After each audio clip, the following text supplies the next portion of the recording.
On February 28, 2013, the International Crimes Tribunal sentenced Delwar Hossain Saidi, Vice President of Jamaat-e-Islami, to death for war crimes committed during the 1971 Bangladesh Liberation War. This led to large-scale and nationwide violence against Hindus led by activists of the Jamaat-e-Islami and its student wing, Islami Chhatra Shibir, in which hundreds of Hindus were killed, more than 50 temples demolished, and 1,500 Hindu homes destroyed. Now, a few months before that, in December 2012, Bangladeshi Home Minister Muhyiddin Khan Alamgir had questioned my right as a foreign citizen to raise the issue of the abduction of a 23-year-old Hindu woman, Edi Biswas, from Bagarhat in southwestern Bangladesh. Her family had been told to abandon their small piece of land and leave Bangladesh. On his request, I sent the Home Minister all the available evidence of the case. Edi remains missing to this day. She was probably converted, raped, and maybe even murdered. It's unlikely that we will ever know what really became of her. Pakistan's 1951 census, the first taken after the large population transfers that accompanied partition, found Hindus to be about a third of the East Pakistani population. When Pakistan became Bangladesh in 1971, they were just under a fifth. 30 years later, less than a tenth, and today an estimated 1 in 15. All of this despite increasing movement of Bangladeshi Muslims into West Bengal, India. Apologists for the Bangladeshi establishment often say that, Hindus leave Bangladesh for India so they can find better matches for their children. But as someone who has spent several years working with refugees from Bangladesh, I can tell you that none of them ever said they left their home country for better marital prospects. The disappearance of Bangladesh's Hindus has come about through continuous human rights atrocities that regularly include murder, rape, including gang rape, child abduction, forced conversion, religious desecration, and more. At the time of Bangladesh's liberation from Pakistan, Hindus bore the brunt of one of the largest genocides of the 20th century. 2.4 million Hindus were brutally killed, and most of Hindu-owned businesses were destroyed. Since then, remaining Hindus of Bangladesh have been at the receiving end of incessant and horrific violence at the hands of Islamists, a constituency that's gained a lot of power in the country. Every year since then, different parts of Bangladesh have witnessed organized violence against the Hindus. According to BJHM, an alliance of Hindu organizations in Bangladesh, in 2017 alone, 107 Hindus were killed, 31 abducted, 23 went forced conversion, 25 Hindu women were raped, and 235 temples were vandalized. What's important to note from a tactical perspective is that the Bangladeshi government did not do these things, and that's one of the things that makes this so hard to get across to people.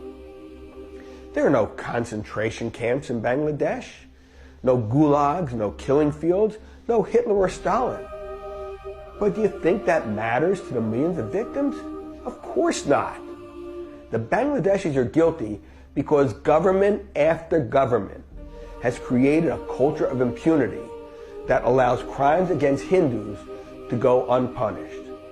A country where you are likely to be killed if you voluntarily change your religion from Islam to something else, and your killer will not be punished for it. But also a country where forced conversion to Islam is applauded. A country whose police and lawmakers act in accordance with that. In other words, killing a person who left Islam and abducting and forcibly converting a Hindu child to Islam both will win you praise. I have termed this human rights atrocity a quiet case of ethnic cleansing, because even though it has been proceeding for decades and victims number in the millions, very little has been said or done about it. Governments on every continent have been silent, so have their intelligence agencies. What is most puzzling is the silence of the next-door Hindu majority neighbor, India, why Indians don't care is deeply unsettling. Equally bewildering is the silence of the global media. If I can verify these things with my meager resources, imagine what the major media could do. But where are the BBC, CNN, or others? Nowhere. Why are they not leading the charge to expose these crimes against Hindus? It surely is a quiet case of ethnic cleansing. But it need not have been quiet if only Hindus of neighboring India were more empathetic with their co-religionists across the border.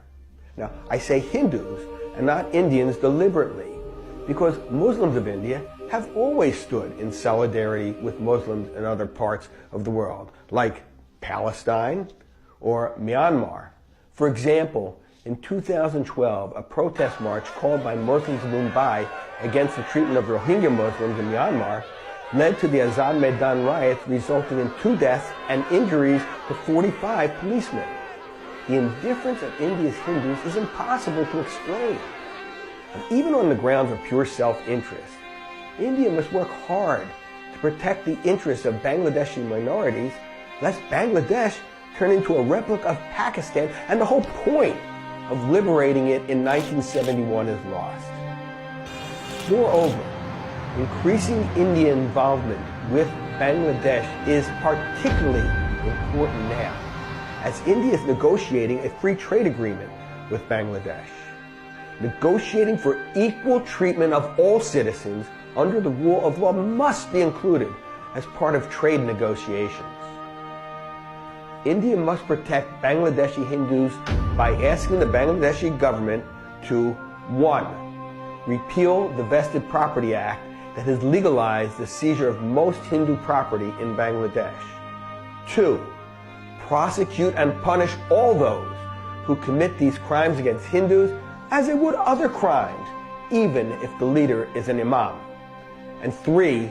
Sack any police or government employees who participate in cover-up or in any way refuse to prosecute or punish the criminals.